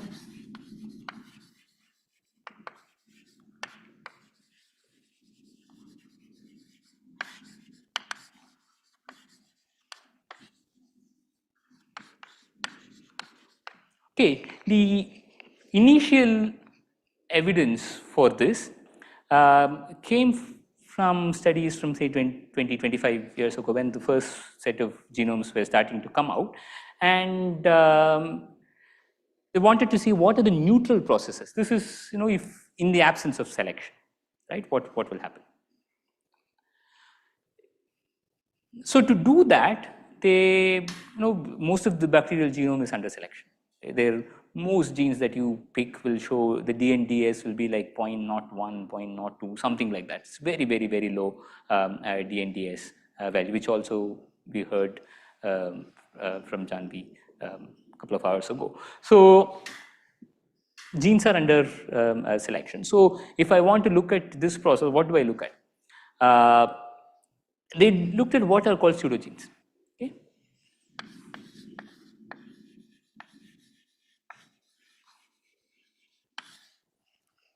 So these are, let's say I have a nice functional gene. Okay, maybe it's under, the bacterium is growing under some condition where loss of this gene doesn't have a huge impact. Okay, and what happens is some mutation comes in here, and usually in a pseudogene, what these mutations do are these are nonsense mutations. That means they introduce a stop codon somewhere inside the gene. So even if this gets translated, it will not produce a full protein. It will produce some garbled, some short fragment thing, right? So that, and many of these nonsense mutations tend to be insertions or deletions. Now my codons are 3 bases, and if I have a single base being inserted here, right, and this sequence makes sense to make a nice protein, and then I end up getting some funny, a different set of codons, and once things get randomized in this manner, I have 3 stop codons out of 64, so pretty much 1 in every 20 codons will be a stop codon. So it will start, once this gets randomized, I'm basically killing the protein shortly downstream of this insertion. So this, once this happens, this gene becomes free of selection. Assuming that this already happened because this gene had lost whatever selective pressure there was on it. Yes. I have some basic question regarding the bacterial genome. I have 2 questions. So bacteria has a chromosomal DNA and extra chromosomal DNA as a plasmid, right? Yeah, some do, not all do. Some do not, okay. So what may be the reason that bacteria must have that plasmid? One question. And what is that mutation will take place in plasmid or chromosomal DNA? Because most of the resistant genes are present in plasmid. So if not always. Not they get always. integrated into the chromosome. Sometimes what is there on a plasmid, the plasmid can get into the chromosome also, and then it becomes part of the chromosome. Okay. Right? They don't have to be on a plasmid. Okay. So what may be the reason that evolution of that plasmid? So, okay, so there are many ways to think about this. One is that it's a piece of DNA that's floating around. These are mobile elements. They can come in, they move around freely, and bacteria which are competent, that's the term that is used, that is, it's capable of taking up free DNA from the environment, can take these pieces of DNA. Once they are in, they will get replicated sort of independently, right? They're not replicated, their replication is not tied to the chromosome. Sometimes this piece of DNA that is coming in may bring some selective advantage to the host. For example, in an antibiotic-rich environment, there are sensitive bacteria, and this plasmid is already out there, and it carries your antibiotic resistance determinants, and this comes in and it immediately gives a selective advantage.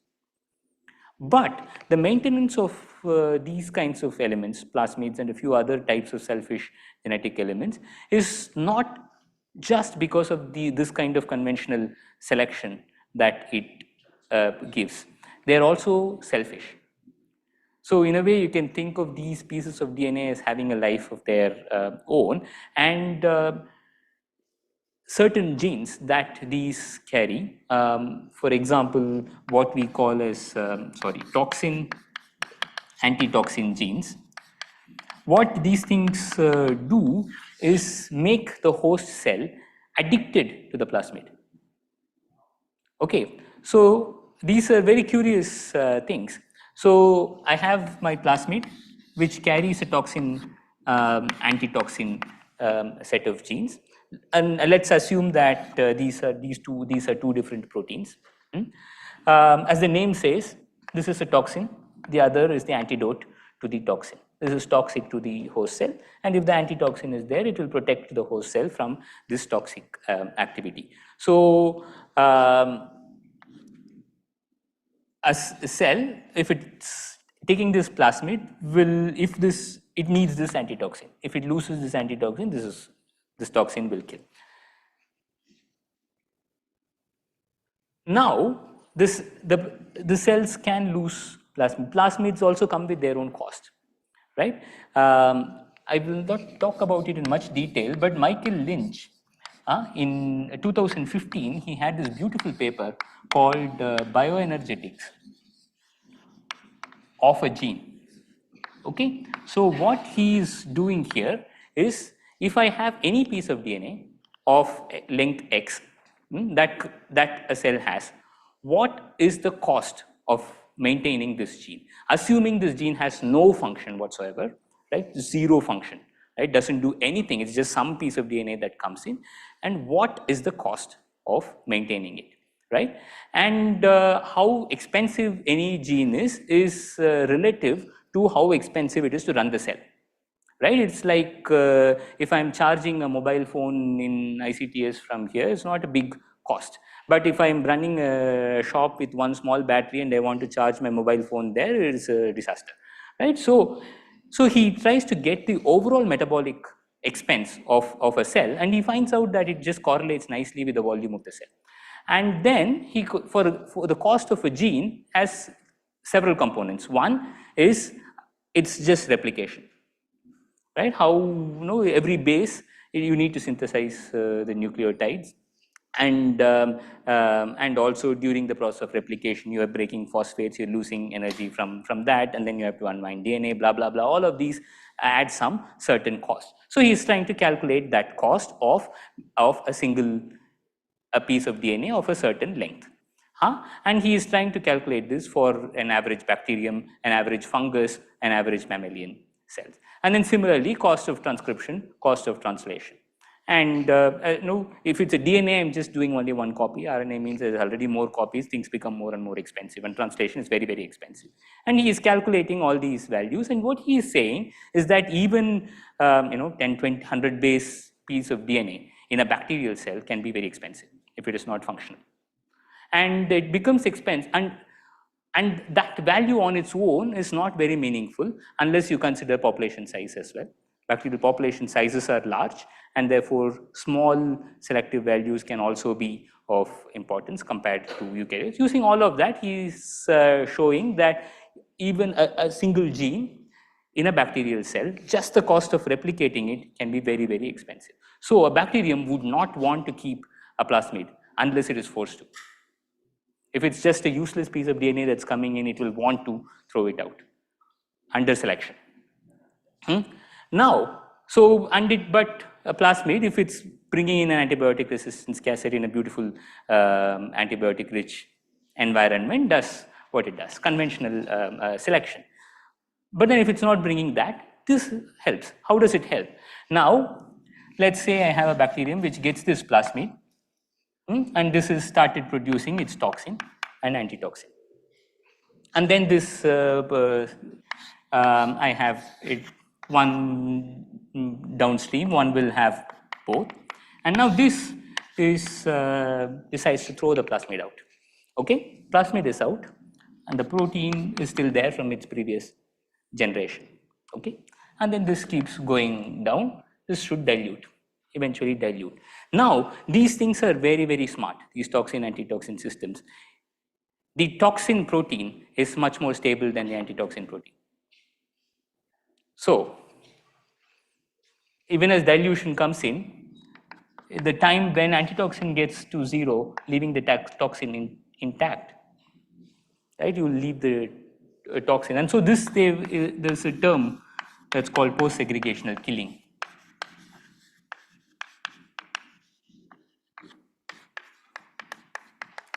This is the term that is associated to this phenomenon. It's not conventional selection, but some form of addiction. Now, there are some papers here and there which also talk about specific functions that the toxin-antitoxin system itself may have gained in the bacterial cell, but those are very, very debatable. Some people say, oh, well, you're trying to force some function into something which has no function. But there's one really good example, which some of you will be familiar with for a toxin-antitoxin system, are restriction modification systems. Right? There are restriction enzymes and the methyltransferase. The restriction enzyme is like a toxin, and the methyltransferase is like an antitoxin. It also comes with a certain selective advantage. It has been shown to do post-segregational killing, making it an addictive module. But at the same time, it is also helps in defense against phages. When the host DNA is protected by the methyltransferase, but an incoming DNA may not be protected, and in which case that DNA will be selectively degraded. One more mechanism like CRISPR, but this is far less. This is a bit more like innate immunity rather than adaptive immunity that CRISPR would correspond to. Okay, Yes.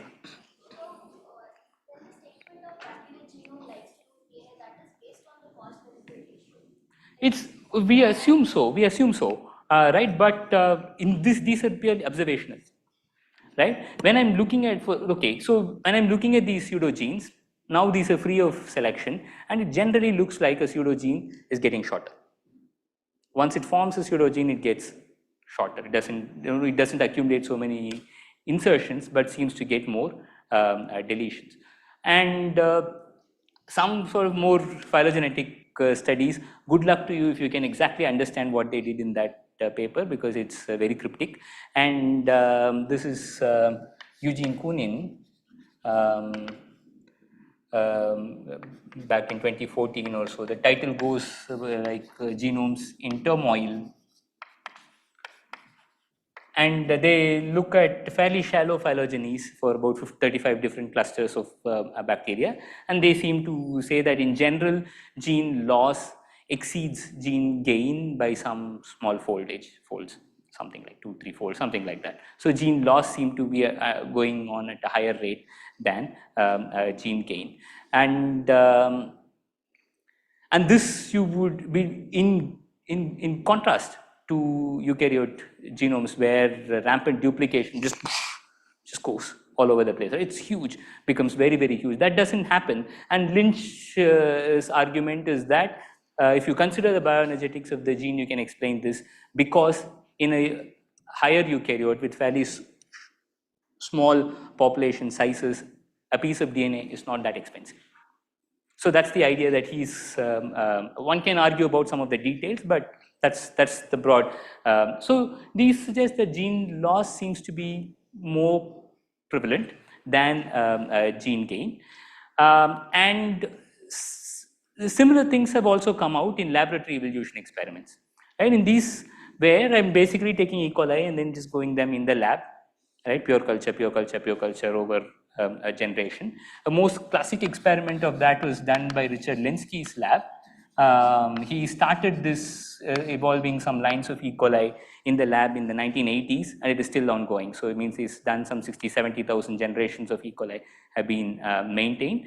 And looking at all of this, they seem to also say that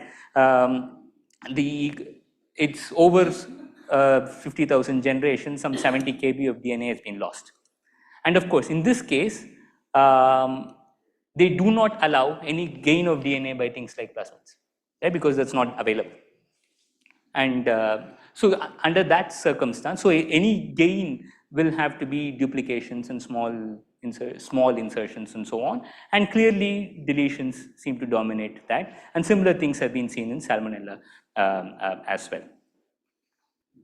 Yes. So, okay. So basically, I'm just trying to paraphrase, but what you're saying then, theoretically, conceptually, what is predicted is that novel, like anything, doing anything new for a bacteria is hard.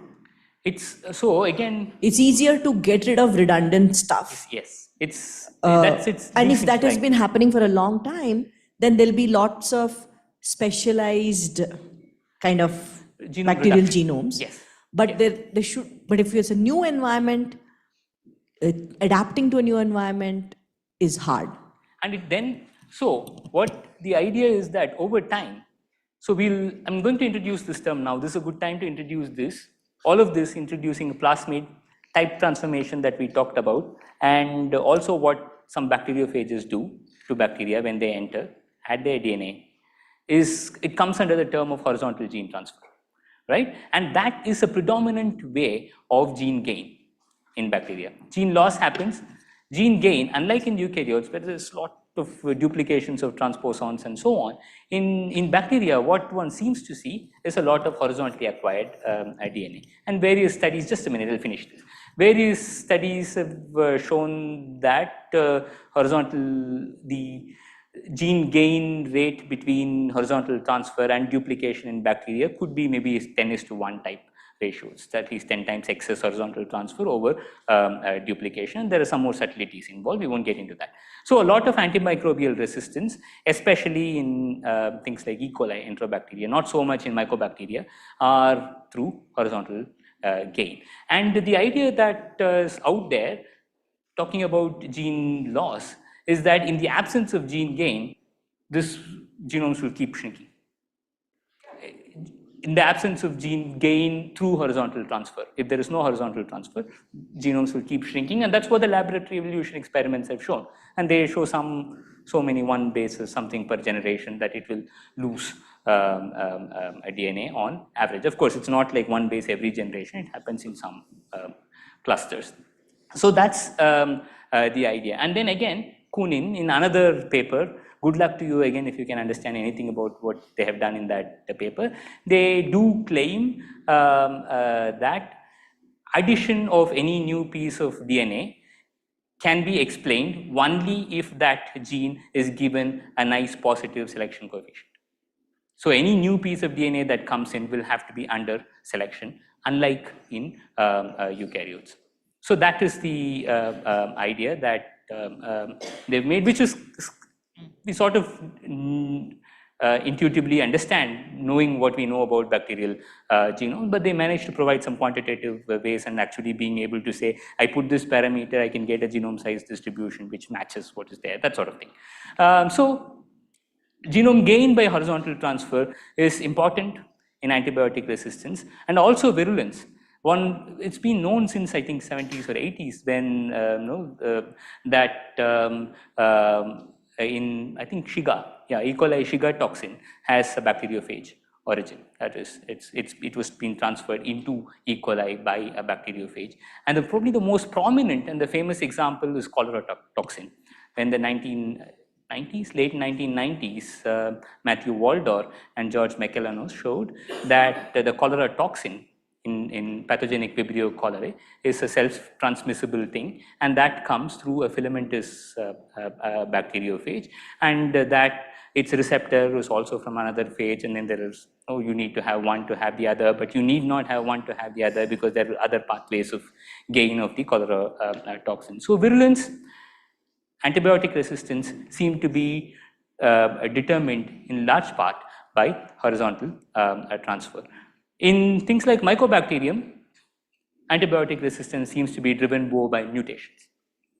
It's not so much horizontal transfer of these determinants, but mutate. For example, rifampicin, RNA polymerase can mutate. You can take E. coli, put it in rifampicin, within like one round of exponential phase, you will get mutations in the RNA polymerase that don't seem to be killing the bug, though it's an important protein, but gives rifampicin resistance. And similar mutations are known for isoniazid and other pyrazamide, that other drug they give for Mycobacterium. So Mycobacterium, it's through good old mutation, but in many other things, you have whatever you call as antibiotic resistance cassette, which is a bunch of genes which are enzymes that break down the antibiotic or so on. They are through horizontal gene transfer. So a lot of bacterial genome evolution, apart from things like mutations, which obviously is sort of bread and butter of evolution across forms of life, is driven by gene loss and compensated for by horizontal gene transfer. There are also some papers that are coming out which seem to indicate that a pathogenic lifestyle is associated with genome shrinkage. It's not, reading these papers, it's very, very unclear how generalizable it is, how well this is, how exactly they've defined, genome loss and so on. For example, one can, I'm being anecdotal here, right? And if I look at E. coli, a pathogenic E. coli genome is much, much larger than a laboratory strain of E. coli. So I would guess that the genome be larger or smaller could depend on a case by case basis and whether genome reduction, unless that pathogenic lifestyle also comes with serious parasitic growth, like an endosymbiont type thing. It just goes there, sits there, and doesn't get into any other environment where it has to change to a different adaptive strategy. Maybe that can happen. And where we do know of such things is a classic case of Mycobacterium leprae, right? The leprosy bacillus just gets into the central nervous system and then basically stays there, has undergone extensive pseudogenization. It is one of those rare bacterial genome where the genome is not 90% genes. It's only 50% genes. The rest of it is pseudogenes. And in this, at least at this point, DNA loss hasn't, as in losing the whole piece of DNA, hasn't caught up with losing functionality.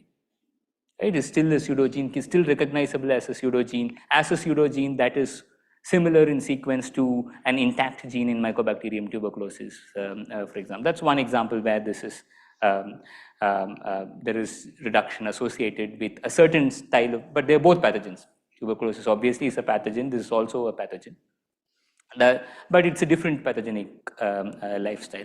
Again, rickettsia, where you've had genome loss as well, probably mediated by some recombination process. So there's some cases where some types of pathogenic lifestyles seem to be very, very clearly associated with some DNA or DNA function loss. But is that generalizable? Some papers seem to claim this.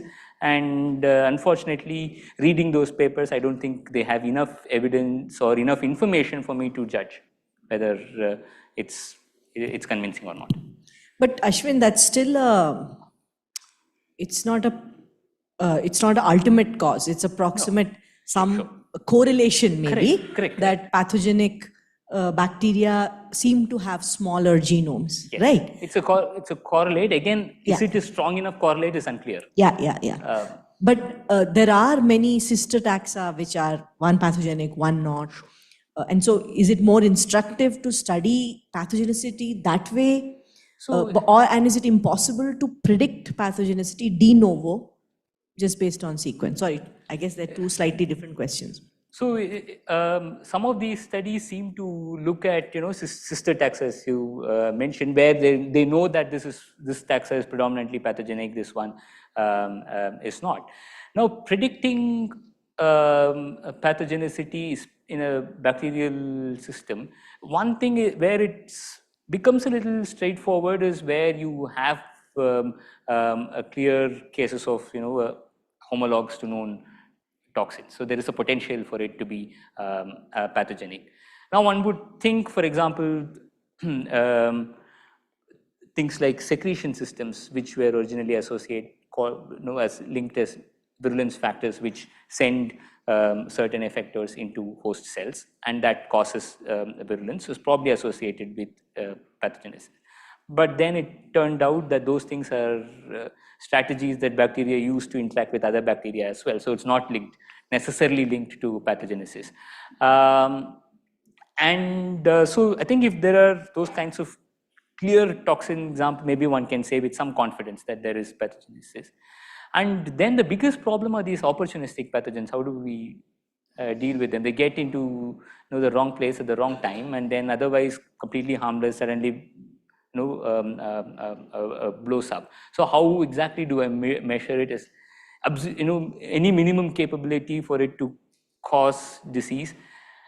And how do I distinguish that from it getting into the wrong place, the wrong time, and the immune system doing some damage rather than the bacterium itself? So I don't know. Yes.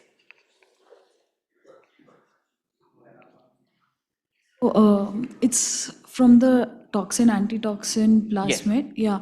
So you said that in one of the daughter cells, the plasmid is removed, but because it is very addictive, the proteins stay.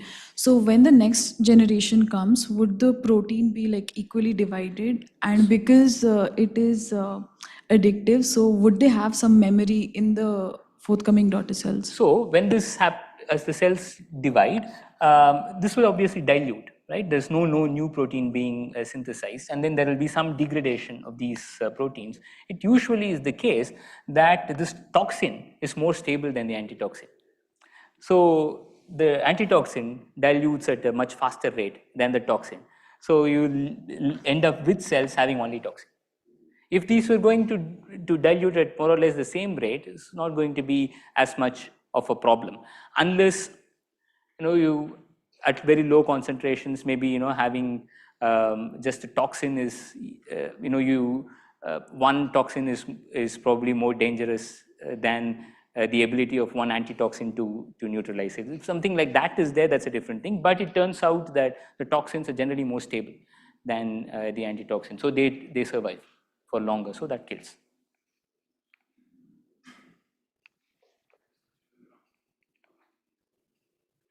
I should turn this on. Two questions. So I'll start with the second question. So pathogens likely cannot think, not that we know of, right? So they have, besides quorum sensing, I suppose. So when you say that a pathogen that is opportunistic, which wasn't pathogenic, could potentially become pathogenic, how much of that is a failure of the host and not so much the pathogen? Totally. Okay. And often the opportunistic thing is a problem with sort of immunocompromised individuals. So how much of that is a host-related thing is, I would say it's largely host than pathogen. And I guess there do epidemiology here. So when I've talked to some doctors in St. John, this was around the time I came back here, and when that's 2010. So that the Sanger at that point, and they were dealing with a lot of Clostridium difficile infection, in hospitals and so on. So and they said it does have a host component. It is very resistant, but at the end of the day, most of us have it, and we manage no problem. And in a hospital setting, it just goes out of control. When I talked to doctors here in St. John, they said it's not a big problem in India. We wouldn't even bother about this. Here, it's mostly gram-negative type thing. So it's probably some host thing has a much larger role to play in this. Yeah, I would agree, maybe from a bat perspective as well. So my last question is, it's chicken or egg question, and I forgive my naivety, I'm not a bacteriologist, but antibiotic selection, so you talked about the post-segregation killing. To me, that's suicide, right? So it doesn't make any sense. Why would a bacterium do that? So how much of antimicrobial resistance is pre-existing that we are selecting for? And how much of that is actually being induced? Are the mutations being induced because of overusage of antibiotics? Thanks. Okay, thank you. So this is a very cool question, and I think answering that will take me to the 10-minute thing. Okay, so some fantastic work came out looking at beta-lactamase. Okay, now what in the first place, it's a fairly complex enzyme, right? And to evolve a new gene from scratch is not something that happens quickly, right? And the penicillin it's only 50 years old, 180 years old, something like that. So it's still not very long in many ways. Well, completely new gene. So where did this enzyme come from? And most resistances, now you introduce the pathogen, there are some beautiful timelines. A new antibiotic is introduced, first resistance detected 2 years later, and often with a horizontally acquired new enzyme, right? So this work, they started looking at some pristine soil in somewhere, some remote part of Alaska or somewhere, there is no antibiotic in the environment, something like that. They found beta-lactamase. Okay, so it's there. It's there, the enzyme is there. It is there. And so the emergence of these enzymes or whatever proteins that through these cassettes produce antibiotic resistance, their first evolution may have nothing to do with human introduction of antibiotics. There are several possible ways why this could have happened. One case is that these enzymes had some other core function to do in the host cell, and then it took a few mutations to give them a different specificity. Another idea is that many of these antibiotics are also natural products produced by some microbe, and that microbe itself should be able to resist that. One is it already has some form of intrinsic resistance, or they will already carry these kinds of resistance determinants themselves.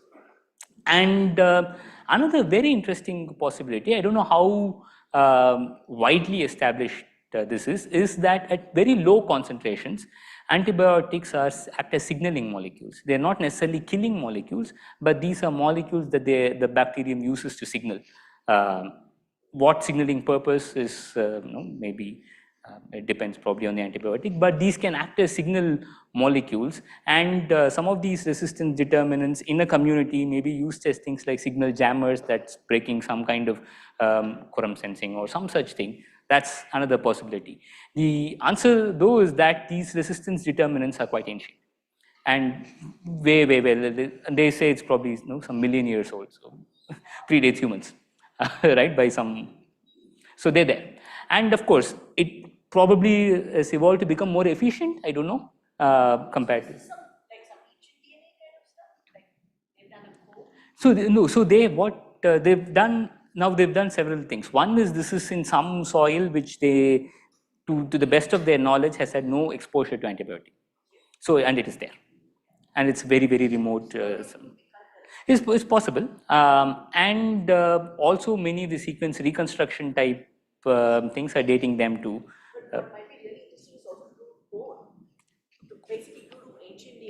Sure, yeah. So if that, so far, a lot of the bacterial ancient DNA I've seen is still linked to old epidemics, like you've seen the plague and so on. So don't know if, yeah, not that old, yeah. So though the antibiotics are, the antibiotic resistance determinants are clearly old, predate antibiotics, and evolution may be changing their substrate specificity, maybe if the original molecules were a little different, and or making them more efficient to deal with higher concentrations of the molecule. So it's probably, that's the extent of evolution that's happening there. And then mutations, of course, we have, of course, two ideas, right? One is that I have standing variation, which includes mutations that confer resistance, and that once I put the antibiotic, then this just gets, selection plays out, and then these things are getting enriched. And then there is the other idea, that's the adaptive mutation theory, and there, under certain stresses, the bacterial mutation rates go up, and therefore, by increasing mutation rate, I'm expanding the space of possible mutations, and then finding a mutation that works for me. And there's evidence that supports both, right? And the many ways by which bacteria can selectively, at a certain time point, increase mutation rate by probably bringing down expression of DNA repair enzymes, or activating repair, which is repair but error-prone repair that introduces mutation. These can come under regulation, and some repair enzymes can be expressed at very, very low levels, even under the best of which is enough. But when you have low levels of these, then there is stochastic variation in the presence of these enzymes. So you could have a subpopulation that doesn't have any of those repair, and that becomes transiently a mutative phenotype. And in laboratory evolution experiments, we also often find these genetic hypermutators. These actually get mutations in repair enzymes, and mutation rates go up 100-fold up.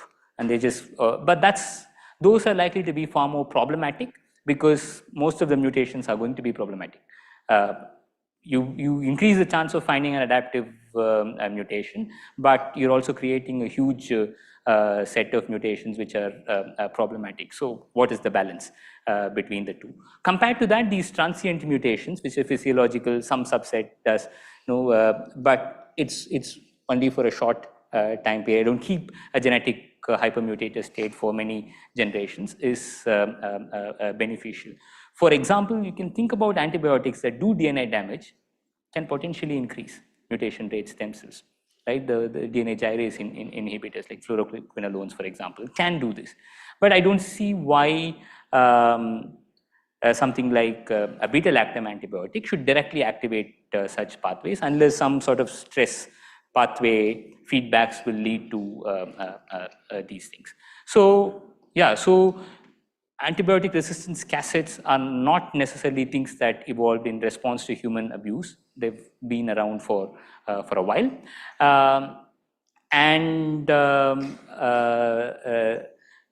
Mutations can also cause resistance, and depending on the context, adaptive mutations are possible, but also selection of pre-existing mutations. And then there are also other subtle things that come in. What's the cost of a mutation, and what is the balance between the cost of the mutation and the benefit that it gives. And in those situations, you may end up finding combinations of mutations which sort of compensate to some extent for the cost, bring down the cost, and so on. So those subtleties also exist. So if you're looking at bacterial evolution broadly, you have genome flux processes, which are basically gene gain and gene loss, and probably there is some excess of gene loss over gene gain. And gene gain in bacteria is driven by horizontal acquisition rather than by duplication. And then you also have mutation related processes which happen at some basal rate, but bacteria do have the ability to elevate mutation rates under certain stresses. And all of these play a role in general bacterial evolution as well as in the evolution of pathogens. So thank you.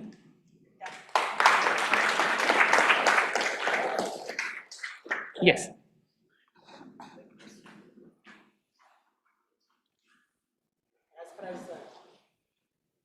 Bioenergetics is concerned, as you said, we can calculate. So any organism, if it is expensive without any benefit, so with respect to time, it loses its matter. That is, we can correlate to the evolution, positive evolution. Then how can we explain the same thing to the eukaryotes where introns are plenty, where it acts as just a DNA, rather no function, where the expenses is very high. Yeah. So in what way those introns so made that, still it is throughout evolution it is conserved without any losing, as you said, pseudogenes are losing, but here it is conserved. Sure. So the maintenance of in this, I'm basing this based on the findings of this paper is so the cost of a gene, let's say, is comparable, or just the cost of maintaining that gene, let's say, is comparable between bacteria and eukaryotes. It's more or less the same gene, though it is not entirely the case. It's a little bit more expensive in eukaryotes. But let's assume that they are the same. Now it's what the first thing that makes these less expensive in eukaryotes is the overall metabolic cost of the cell, and that in their work they find that it seems to be correlated pretty close to linearly with the volume of the cell. So 1 micron bacterial cell versus a 2500 micron mammalian cell makes the basal metabolic cost of a eukaryotic cell is very, very high, which means the cost of a gene in relation to that is quite small. And the second factor that comes in is the population size. The population size of bacteria is much, much higher, and which means in that case the S versus 1 by NE works in favor of selection in bacteria and not so much in mammalian genes. So that's the argument that they have.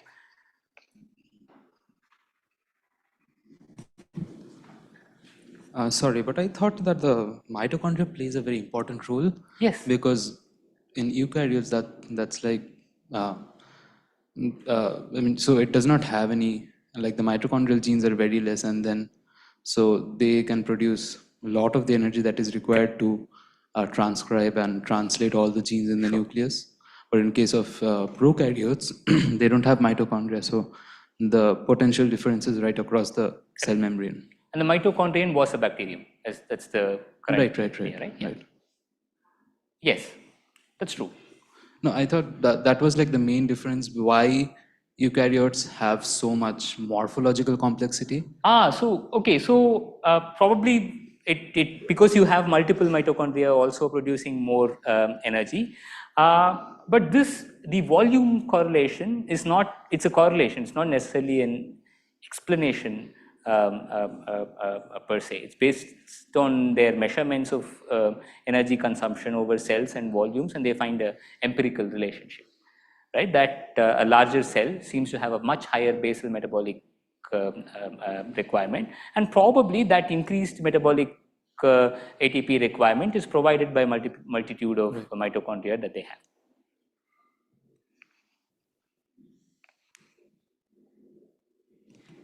Any more questions? Okay then. Thank you, Ashwin. It was really exciting talk. Yeah, thank you so much.